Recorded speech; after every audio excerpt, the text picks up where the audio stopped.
The catastrophic costume design in the movie It Ends With Us only goes to show just how important fashion is within film and TV. When watching a movie or a show, the costumes on screen may seem like an afterthought to some, but for anyone who understands the power of fashion, it's clear that costume design is not just an accessory to the storytelling, it's an essential piece to the narrative puzzle. Fashion is a language, and in film, it speaks volumes. It tells us who a character is, what they value, and how they feel, often without a single word being spoken. Neglecting this vital element in a production risks sending mixed messages to viewers, muddling the story, or even detracting from the work altogether. This issue becomes glaringly obvious in the recent movie adaptation of It Ends With Us starring Blake Lively, where the catastrophic costume design not only clashes with the story, but also undermines the character of Lily Bloom entirely. Carolyn Mayer is an author and a psychologist and wrote the book The Psychology of Fashion, The Psychology of Everything. And in her book, she dives deep into why we wear what we wear and what our clothing says about us. One thing she explains is that our clothing is an extension of the self, a physical manifestation of one's inner world. Our choices in attire communicate our values, our beliefs, and emotions, often subliminally. You can tell a lot about a person just by what they choose to wear. Fashion is a form of nonverbal communication, and in the context of film, it becomes even more important. On average, movies have about 90 minutes to get the audience acquainted with characters and successfully convey the message of the story. Now, because of fashion's subjective nature, how it means different things to different people, filmmakers must be practical and universal in costume design to clearly communicate a message, even if that means going back to basics or even playing into certain stereotypes. When pressed for time and when suspending reality, they must leverage familiar and universally understood concepts. The challenge in costume design is to be practical but also creative. Filmmakers leverage the psychology of fashion in order to do this, developing characters and embedding clues about them through their wardrobe. Here are just a few creative examples. In Knives Out, Ransom is a wealthy man, and yet he's often depicted wearing distressed clothing and torn sweaters. This was intentional to illustrate his lack of responsibility and his disrespect toward his things and his family. In the incredible and ingenious TV show Severance, the neutral, plain clothing that the innies are forced to wear reflect their lack of freedom and their lack of freedom of expression. It illustrates and parallels their nature of being stripped of personality and individuality. In The Lion, the Witch, and the Wardrobe, the White Witch's crown melts throughout the film. This is to illustrate her waning power throughout the movie. Even simply the color of a character's clothing can have significant meaning. The psychology of colors allows filmmakers to convey emotions and traits subtly but effectively. Green, for instance, is often associated with envy or greed. Red can symbolize passion, love, or even danger depending on the context. White represents innocence, goodness, or purity, while black can signify mystery, power, darkness, or mourning. These colors are deliberate and can add layers of meaning to a character's appearance or a scene and evoke a certain feeling within the viewer, allowing them to understand a scene or a character better. These examples show how costume design, when done well and right, amplifies the narrative, adding depth to characters and enhancing the viewer's experience. Fashion is inherently symbolic. Every fabric, cut, and color choice is a deliberate stroke in the overall artwork of a film. Through clothing, filmmakers can provide insights into a character's socioeconomic status, their mental state, and their personal journey. The symbolism in costume design helps viewers understand the story better and connect with characters on a deeper level, making their struggles, triumphs, and transformations more tangible. When styling a character, it is extremely important to consider all of these things and whether or not their costumes are telling the right and intended story. Ignoring this layer of storytelling is akin to leaving out crucial lines or scenes in a script. It diminishes the impact of the narrative and risks alienating viewers. This brings us to the glaring issue of It Ends With Us. In It Ends With Us, the costume design for Lily Bloom, played by Blake Lively, fails spectacularly in conveying the essence of the character and the overall narrative, with many viewers expressing confusion about its messaging and its distracting nature. What's interesting is that in the book, Colleen Hoover actually refers very little to Lily Bloom's style and the clothes that she wears. She doesn't describe how Lily likes to dress, what her kind of style is, or even if she has a signature piece of clothing that she often reaches for or she's known for wearing. This only illustrates Colleen's desire to leave the sensitive nature of the book and of Lily's story at the forefront of the narrative. Lily's clothes are only referenced a handful of times, and it's often in passing. Though these moments in the book are rare and quickly moved past, they do tell us about Lily. She is someone who doesn't seem to care too much about what she wears or being on trend. She comes off as very practical in what she chooses to wear. In one moment in the book, Alyssa offers her some designer maternity clothes,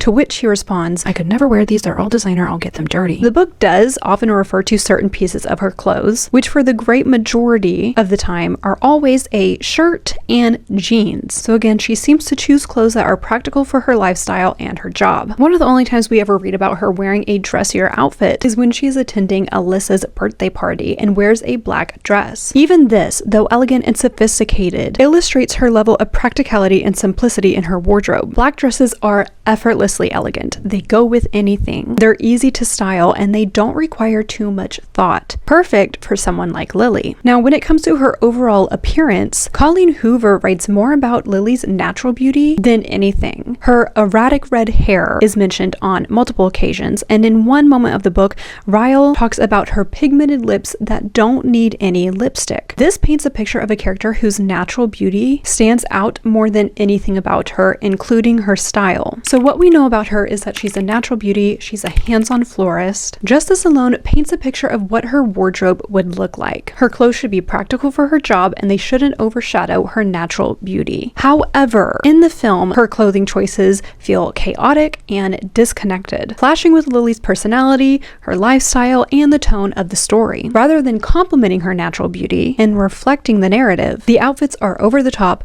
unpredictable, and often distracting. Now, of course, in recent weeks, we have become aware of what was really going on behind the scenes of the production of the movie. In a legal feud between director Justin Baldoni and Blake Lively, who played the lead roles, it has been revealed that Blake was pretty difficult to work with, and she often insisted on control over many aspects of the film. According to Justin Baldoni, Lively, who was hired as an actor to play Lily Bloom in the film, allegedly insisted on control over her character's costume before filming even began. He also included one alleged example of Blake's behavior. He said Blake insisted her character had money and could afford shoes that cost $5,000, which led to Justin rethinking the entire script that had been worked on for well over a year and had been approved by both studios. This helps us understand the disconnect a little bit, because a flower shop owner probably could not afford shoes that cost $5,000. And it also, again, just contradicts the portrayal of Lily in the book, who seems practical with her wardrobe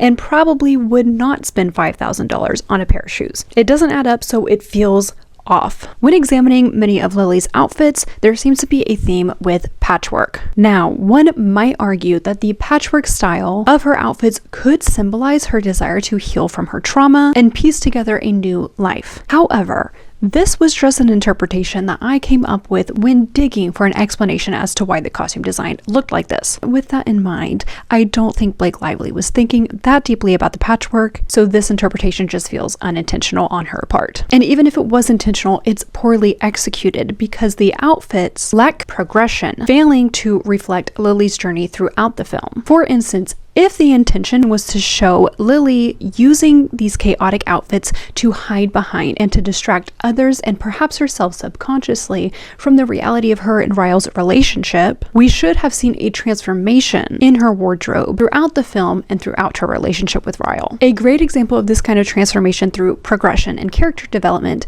is Mr. Darcy in Pride and Prejudice. When we first meet him in the film, Mr. Darcy is a cold and rigid individual, and this is reflected in his clothing. As Mr. Darcy softens and falls more and more in love with Elizabeth Bennet, his clothes also begin to transform. His internal transformation is reflected in his external appearance. His clothes become less rigid, formal, and refined, and he begins to lose layers. And by the end of the film, he has lost all rigid layers, reflecting a complete loss of rigidity in his heart, especially towards Elizabeth Bennet, who in this pivotal scene he is making his way towards. This illustrates that he has arrived arrived at the end of a personal journey and at a complete change in his character. His clothes are loose, his layers are sparse, and any rigid and cold formality is completely lost here. This is a genius form of visual storytelling through costume design that just goes back to the psychology of clothing and how it reflects our internal state. It Ends With Us could have done something similar, reflecting Lily's transformation and journey throughout the film, but instead the costumes remain a confusing and distracting mess, overshadowing her story and distracting from the emotional weight of the narrative. Going back to the theory of maybe Lily using these chaotic outfits to hide behind, this theory actually seems to have been debunked by Blake Lively herself in a promotional interview in which she explains that she personally uses clothing in her real life as a way to hide. For me, wardrobe is always the way that I enter a character. I'm a very shy person, so if I look a certain way, then I can escape into that. Like even stuff today, I don't dress like this in real life, but like I'm having to like do interviews and talk, so I'm gonna wear like a crazy pattern and really crazy rings. Rings also are like my comfort blanket. It's just a very expensive comfort blanket. So this offers us some explanation to all of this. Blake Lively is obviously not a costume designer, so she most likely lacks the understanding and the psychology behind clothing. She seems to have drawn more inspiration from herself and her own life rather than Lily when styling her character. And of course, now we know that Blake Lively did not read the book, so she did not have an understanding of who Lily was written to be. Now, I think it goes without saying that when adapting a pre-existing work of art, it is pretty important to stay true to the characters. It doesn't even make sense to rewrite a character that has already been created from nothing and written from nothing. Authors frame characters and the rest of books around each other. Many elements influence and depend on characters, and the characters often depend and are influenced by many other elements. Rewriting a character or a part of a character has the potential to disrupt and even derail the narrative. This idea was actually even reiterated by Justin Baldoni himself in a quote that we referenced earlier. He included one alleged example of Blake's behavior. He said Blake insisted her character had money and could afford shoes that cost $5,000, which led to Justin rethinking the entire script that had been worked on for well over a year and had been approved by both studios. At this point, the character of Lily Bloom had been written and adapted for the movie. She had been carefully considered, so her costume design had most likely also been carefully considered. Blake coming in and insisting that her character did in fact have money and could afford such expensive clothing disrupted the narrative. This just shows how important every element of a character is, including their personal style, in a narrative. It is just one important stroke in an overall piece of art. This entire misstep of costume design in this movie only goes to show the importance of professional costume designers who understand the psychology of clothing and its role in storytelling. But it also highlights the importance of collaboration between costume designers and directors, producers, and writers. It is not normal for costume designers to not work closely with a director or a writer or producer, and it is certainly not normal for an actor to step into that position and assume control over it. Again, without close collaboration with a director, producer, or writer, or costume designer. Justin Baldoni has also touched on this following the release of It Ends With Us, saying, while lead actors are sometimes granted approval over the general look of their on-screen character, this authority typically does not include full control over wardrobe decisions without input from the director and producers. Nevertheless, Blake overstepped these boundaries, sidelining the production's costume designer, a seasoned professional with a long-standing working relationship with Blake. So obviously Blake leveraged the fact that she had a closer relationship with this costume designer to gain more control over what her character was wearing. But this is again not normal. It crosses lines and boundaries that are in place for a reason, and it risks derailing the story, which again we seem to have witnessed. If the costume design had been left to the professionals, the costume designer would have considered how Lily's wardrobe could evolve alongside her character, using fashion as a tool to reflect her growth and transformation throughout the story. Blake Lively's own beauty and figure also would have been considered in order to create looks that fit Lily's character and personality, but also complemented Blake. This is extremely important in film and TV. Although it is not about the actor and in fact the character, it is important to consider the actor or actress that the character is being portrayed by, because if they don't all blend together seamlessly, it makes the character unbelievable inauthentic, and unrealistic, making it difficult for viewers to believe the storyline and connect with it. In the movie, instead, we are left with outfits that distract and confuse, making it difficult for viewers to connect with the story of Lily Bloom. Costume design is not just about aesthetics, it's about creating a visual language that complements a narrative and deepens the audience's understanding of the characters. Fashion communicates values, beliefs, cultures. It's political, it's personal. It is an extension of the self, and in film, it is highly symbolic. The failure of costume design in It Ends With Us serves as a cautionary tale and reminder of the importance of fashion within film. When costume design is treated as an afterthought or handed off to someone who does not understand the psychology of fashion or the importance of its role within film, it diminishes the impact of the story and risks alienating viewers, which is something that we unfortunately witnessed with this movie. It serves as a reminder that every detail matters in the creation of art, and fashion's role in storytelling should never be underestimated.